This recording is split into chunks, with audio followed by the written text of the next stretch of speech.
Pendant une longue période, la pluie avait cessé de tomber. La terre avait été asséchée. Les pâturages étaient devenus rares et de nombreuses tribus de parmi les tribus arabes ne pouvaient plus faire paître leurs troupeaux ni les abreuver. La situation devenait très difficile. Les paysans avaient envoyé l'un d'entre eux auprès du messager de Allah à Médine pour que le prophète fasse des invocations en leur faveur afin qu'ils soient délivrés de cette épreuve. Ce paysan est arrivé alors que le prophète s'apprêtait du haut de son mimbar à prononcer son discours du vendredi. Mais avant que le prophète n'ait commencé son discours, le paysan s'est adressé à lui et lui a dit « Ô messager de Allah, on connaît une dure épreuve, nos enfants sont affamés, invoque Allah pour nous. » Le prophète a levé immédiatement les mains. Il n'y avait pas un seul nuage dans le ciel. Il a invoqué alors Allah pour qu'il fasse tomber la pluie. À peine le messager de Dieu avait baissé les bras que les nuages se sont mis à s'amonceler dans le ciel comme des montagnes, et ça avait annoncé une pluie par la grâce de Allah. Le prophète n'était pas encore descendu de son mimbar que la pluie s'était mise à tomber.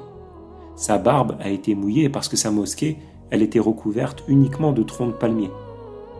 La pluie est tombée et elle est tombée à profusion ce jour-là. Elle est tombée ce jour-là et elle est tombée les jours suivants. Les enfants sont sortis, ils couraient sous la pluie, ils étaient heureux. La terre s'est imprégnée d'eau, les chamelles ont pu boire, les chevaux ont pu boire, les gens ont rempli leurs récipients d'eau. Il y a eu un grand bienfait qui s'est réalisé par la grâce de Allah. Une semaine entière est restée comme ça. Le vendredi suivant, le même paysan, il est revenu à nouveau voir le prophète alors que le prophète il était sur le mimbar, prêt à commencer son discours. Et le paysan, il lui a dit « Ô messager de Allah, la pluie, elle est devenue violente. Il y a des maisons qui se sont effondrées. Invoque Allah pour que la pluie cesse. » Les torrents de boue avaient emporté des maisons. C'est pour ça que les paysans, ils s'étaient à nouveau rassemblés et ils avaient envoyé leur émissaire auprès du prophète pour qu'il fasse des invocations à nouveau en leur faveur.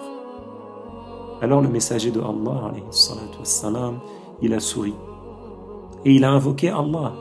Il a demandé « Ô Allah, fais tomber la pluie autour de nous et ne la fais pas tomber au-dessus de nous, de sorte qu'elle ne détruise pas nos maisons. » Alors le ciel s'est entrouvert et les nuages denses, ils se sont dissipés et ça a formé une couronne autour de Médine.